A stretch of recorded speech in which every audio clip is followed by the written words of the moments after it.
ఇందాక మనము మాట్లాడుకున్నప్పుడు నాగేశ్వరరావు గారు, రామారావు గారి గురించి మాట్లాడుకున్నాం కదా. 2 ధృవాలు, ఎక్కడో చిన్న మనస్పర్ధ, మళ్ళీ తర్వాత క్లియర్ అయిందని ఒక డిస్కషన్ నడుస్తూ ఉంటుంది. అవునవును. మీ దగ్గర ప్రస్తావన వచ్చేది గురుగారు ఇవి? ఈ నిర్మాతలు పెట్టిన గొడవ. అంతే. వాళ్ళిద్దరికీ నిజంగా అభిప్రాయ భేదాలు లేవు. కాకపోతే కొంచెం ఇన్ఫీరియారిటీ కాంప్లెక్స్. నేను వాళ్ళిద్దరిని చదివిన వాడిని కూడా చెప్తున్నా. నాగేశ్వరరావు గారే మాతో అనేవాళ్ళు, ఆయన ఆజానుబాహుడు, నేను మరుగుజ్జును, ఇట్లా చెప్పేవాడు మాకు. అయినా నేను పట్టుదలతో అన్నీ వదులుకొని పోటీగా ఆయనకు నటించాను.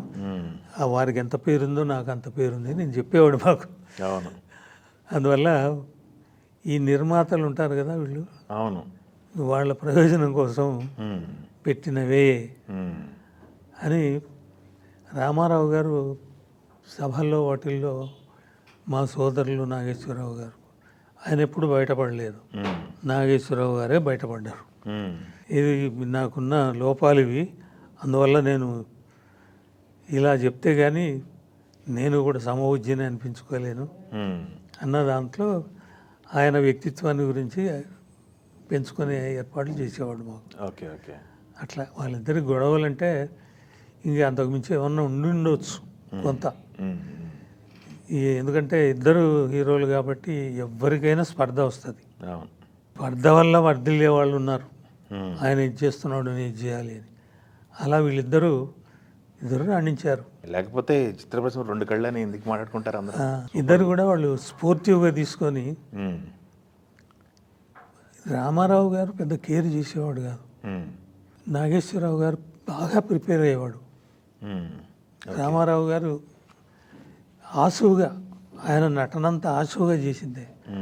కాకపోతే దుర్యోధనుడు డైలాగ్స్ వింటుంటే అవును ఎక్కడైనా ఒక లోపం చూద్దామంటే ఉచ్చారణలో. నాగేశ్వరరావు గారిని ఎన్నిసార్లు తీసుకెళ్లారు గురుగారు ప్రోగ్రామ్స్కి? 100 సార్లు. నాగేశ్వరరావు గారు కూడా వచ్చారు. నాగేశ్వరరావు గారు రామారావు గారి పిలిచినప్పుడు ఆయనను 1-2 సార్లు పిలిచాను కదా. తర్వాత ఆయన ప్రోగ్రామ్సే 25 ప్రోగ్రామ్స్ చేశాను. ఆయన బర్త్డే రోజు సినిమా వాళ్ళకే, ఎవరు వాణిశ్రీ, సీని అంజలిదేవి, దిక్కుపాటి మధుసూదనరావు మొదలుకొని దాదాపు 30 మందికి స్వర్ణ కంకణాలతో. Okay okay. నాగేశ్వరరావు గారికి ఇది రామారావు గారికి తెలుసు. ఆయన ఏమనేవాడు కాదు, చేయండి బాగా చేయండి బ్రదర్కు అనేవాడు. కానీ ఇది మేము ఈయనైతే నాగేశ్వరరావు గారు అయితే దెప్పి పొడుపుగా అనేవాడు. అవునా? ఏమన్నాడు? ఓకే. ఏంటి మీ డ్రామారావు ఏమంటున్నాడు, డ్రామారావు అనేవాడు. ఇది మేమేమో సార్ ఇద్దరు డ్రామారావులే కదా, ఇద్దరు డ్రామా నుంచి సినిమాకి వచ్చారు కాబట్టి మీ గురించి మీరే తెలుసుకొని మేమేం చెప్తాం అని మేము తప్పించుకునేవాళ్ళం. ఓకే. తిరిగి ఉన్నప్పుడు ఇట్లాంటి మాటలు అనేవాడు ఆయన. Okay okay. రామారావు గారి దగ్గర ఆ ఉచ్చారణ ఆ సందర్భమే వచ్చేది కాదు. మాట కూడా ఆచితూచి క్లారిటీగా పొదుపుగా మాట్లాడేవాడు రామారావు గారు.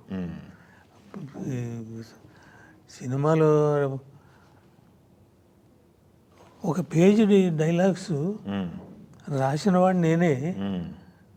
ఒకసారి నేనే రాసిచ్చాను ఒకదానికి. అవునా? సభలో. సభలోనా? నా సభ కాదు, పొలిటికల్ సభనే. ఆయన అడిగారు రాము గారితో రాయించండి ఇది.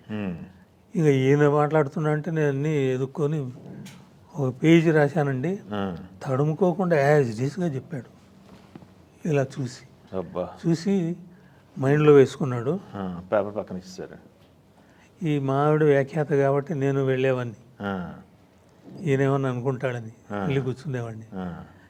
సో అంత స్ఫురద్రూపి అయిన ఒకసారి చూస్తే కంఠస్థం వచ్చేసేది.